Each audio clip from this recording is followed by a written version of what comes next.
Hey everyone, David Twyble here. Today we're going to take a look at the emergency exit on the King Air C90. We have our boundary here of the door itself, and we have a window in the emergency exit door, and we have a door release cover. We pull this cover off, and we see that it says emergency door release. Do not open escape hatch when cabin is pressurized.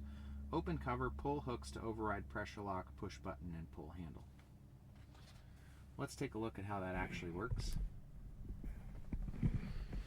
So we have our push button here that releases the handle. We can push down on that. The handle will then come unlocked. We can swing the handle up and out, and that will unlock the emergency exit. Once you swing it open, I suggest you stow that handle back in place so that it doesn't act like a blade or blunt instrument on your way out. Maybe hook your leg on it or foot or something on it. So stow that handle.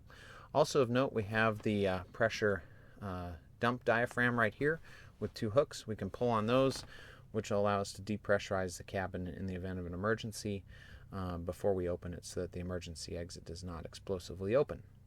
So once it's unlatched, the emergency exit will swing open, and it'll hinge at the bottom, and we can swing it down out of the way and egress the airplane.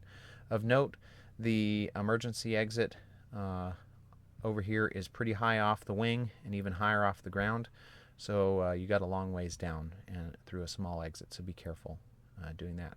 Also of note, this emergency exit should not be operated without consulting maintenance, because there is a door seal in here that has to be pressurized by the aircraft pressurization system, and if you try to close that back up without consulting maintenance, you could damage that hose and that seal. So always get permission and have proper personnel with you if you're going to attempt to open the emergency exit not in an emergency.